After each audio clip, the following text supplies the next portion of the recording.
This is Yagdi Chhabra from Mudra Club. Today we start chapter 26 of the Industrial Labour and General Laws by Mudra Club. Introduction. CPC, Code of Civil Procedure, is general law relating to the civil suits. Civil suits क्या होता है? Civil suits वो होते हैं जो criminal suits नहीं होते. Negative definition है. Code is divided into two following parts. First is substantive law and second is procedure law. Substantive law determines rights and duties of the citizens. Enforcement of procedure law, enforcement of the rights and obligation. जो substantive law है मतलब ये punishment decide करता है, और वो punishment कहाँ लिखी है? आईपीसी में, जो अपन को अभी नहीं पढ़ना है. अपन आज पढ़ेंगे प्रोसीजरल लॉ, कैसे अपन अपनी राइट्स को एनफोर्स करा सकते हैं. Extend whole of India except Jammu and Kashmir and Nagaland and tribal areas. तो ये पूरे इंडिया में अप्लाई होता है, बट जम्मू एंड कश्मीर और नागालैंड और ट्राइबल एरियाज के छोड़ के. फर्स्ट अपन पहले तीन डेफिनेशंस पढ़ते हैं. पहली होती है डिक्री, जजमेंट एंड ऑर्डर. इनके मैं शॉर्ट में डेफिनेशन समझाता हूँ. डिक्री एक जजमेंट, डिक्री एक जो जज का है वो डिसीजन होता है in very short form. Judgement वही शॉर्ट फॉर्म को बिगर कर देता है, एंड जजमेंट के बाद कोर्ट क्या करता है? ऑर्डर देता है. अब इनकी डेफिनेशन देख लेते हैं. Decree. Decree means a formal expression of the adjudication, means decision which conclusively determine the right and the right of the parties with regard to all or any of the matter in controversy in suit. Decree basically एक decision होता है जज का, but in very short form,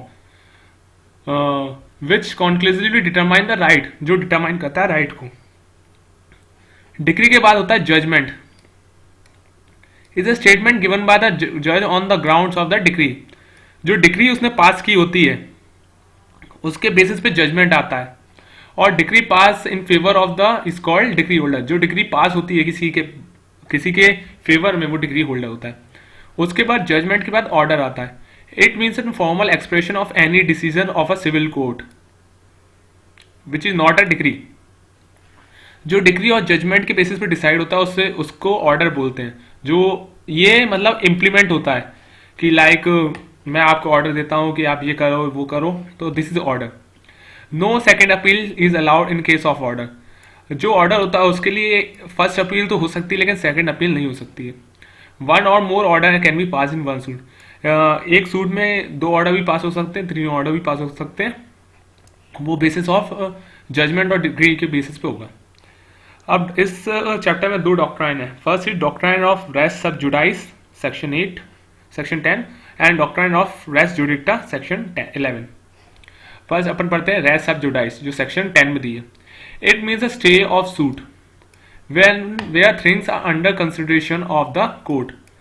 It means if the suit is pending before one court, the other court can't take suit when matters and parties are same. इसका मतलब ये है कि आपने कोई सूट फाइल किया है और वो पेंडिंग है, और आप किसी और कोर्ट में एको सूट फाइल कर रहे हैं, तो ये जो रेस सब जुडाइस है वो कैंसिल, मतलब वो दूसरा जो सूट है फाइल होने नहीं देगा. इसकी ये होता है कि आप अगर दो कोर्ट में सूट फाइल कर रहे हैं, उसका अलग अलग डिसीजन आ सकता है, या तो फिर वेस्ट ऑफ टाइम है. ये मतलब बहुत सारे केसेस वैसे ही अपने इंडिया में पेंडिंग होते हैं, तो इसके बजाय दूसरा केस ले सकते हैं.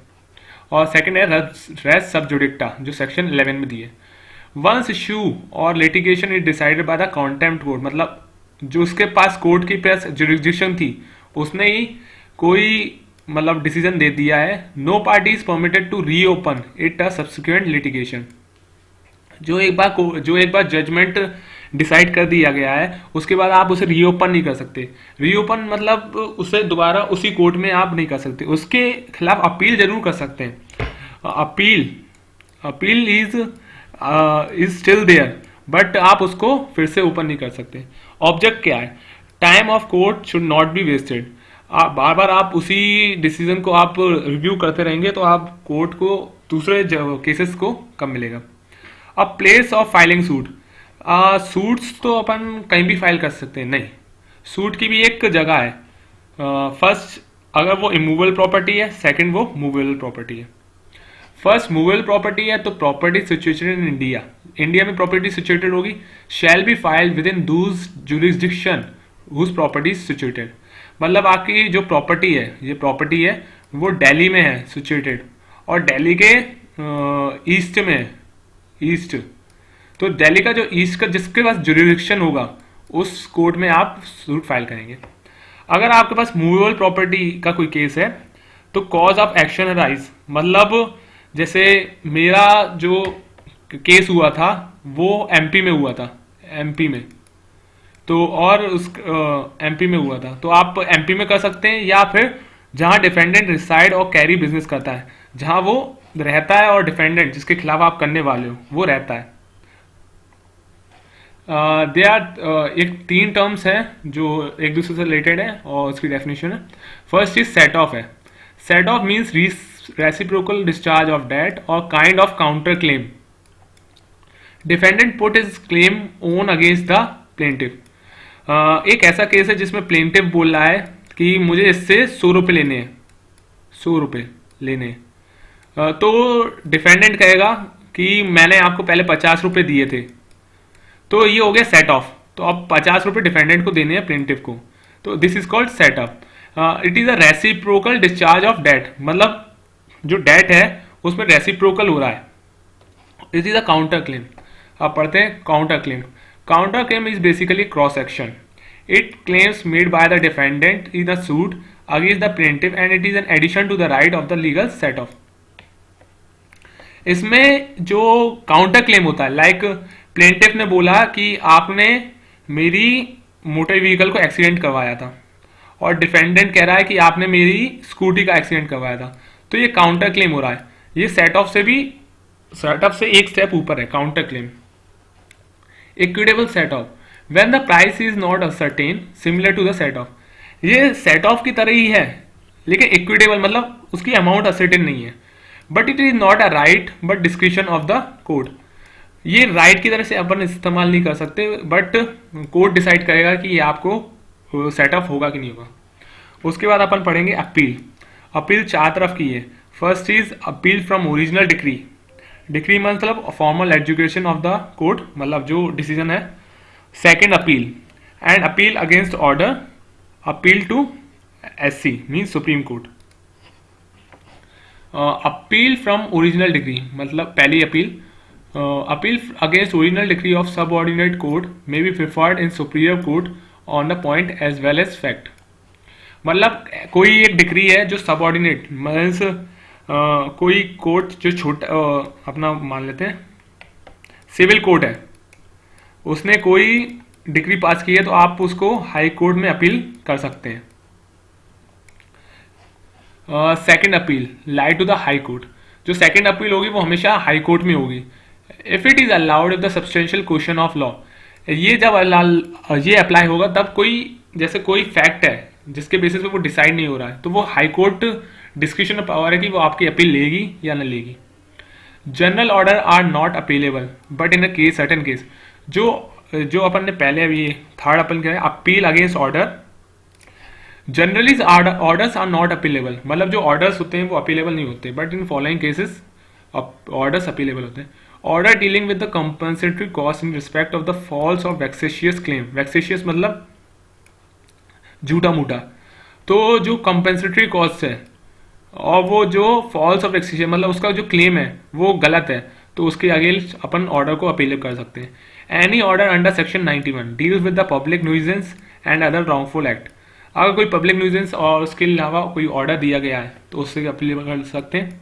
Order under 90 section 95 deal with the compensation of obtaining arrest attachment और इनसफिशिएंट ग्राउंड। कोई प्रॉपर्टी अटैच हो रही है या कुछ अरेस्ट हो रहा है तो उसके खिलाफ ऑर्डर कर सकते हैं। Fourth appeal appeal to supreme court. Appeal can be filed by from to SC from any decree of high court. अगर कोई डिग्री हाई कोर्ट ने मतलब ऑर्डर की है तो वो सुप्रीम कोर्ट में जाएगी। लेकिन उसके भी दो उसके सब्सटेंशियल क्वेश्चन ऑफ लॉ होने चाहिए और if the opinions at the set question needs to be decided by the high court. अगर हाई कोर्ट बोल रहा है कि ये वाला जो क्वेश्चन है क्वेश्चन ऑफ लॉ है वो डिसाइड करेगा सुप्रीम कोर्ट, तो सुप्रीम कोर्ट ही डिसाइड करेगा। फिर 3 टर्म्स है, review, reference and the revisions. ये इंटरलिंक्ड है, तो पहले पढ़ते हैं। Review, it means apply to the same court by the aggrieved party in order to reconsidering the decision of the court. मतलब कोई ऑर्डर, कोई सबऑर्डिनेट ने ऑर्डर पास कर दिया है, बट जो पार्टी है वो एग्रीड है उस ऑर्डर से, एग्रीड पार्टी है, तो वो कह रही है आप फिर से रिव्यू करिए। अब उसके ग्राउंड्स होंगे, नहीं तो हर कोई बोलेगा कि हमारा जो केस है उसे रिव्यू कीजिए। First, discovery of new and important matter. कोई ऐसी फैक्ट है जो नया है, discovery of new and important matter. Mistake of error apparent on the face of record. कोई जो रिकॉर्ड्स हैं उसमें कोई मिस्टेक या एरर हो गया है तो फिर से रिव्यू हो सकता है। उसके बाद है reference. Subordinate court may refer case to the high court if the opinion and the high court may make order thereon as things. ऐसा कोई केस है जिसमें सबऑर्डिनेट कोई डिसीजन नहीं ले पा रहा है, तो वो जो रेफर कर देगी हाई कोर्ट को, तो हाई कोर्ट उसके ऊपर ओपिनियन दे देगा कि आप ऐसे करिए केस को solve. Revision. The High Court may call for records of any case which has been decided by the subordinate court, which no appeal shall lie. In certain cases, may make order as think fit. कोई high court किसी भी subordinate का कोई भी case revise कर सकता है जिसमें जो ऑर्डर है उसके अगेंस्ट अपील नहीं की जा सकती है। अगर देखो अपील नहीं की जा सकती है मतलब वो जो अगर वो एग्रीड पार्टी हुआ तो वो उसके पास कोई भी एक्शन लेने को नहीं बचेगा, तो हाई कोर्ट उस पे रिवाइज कर सकती है। Thank you, this is the code of civil procedures. Thank you.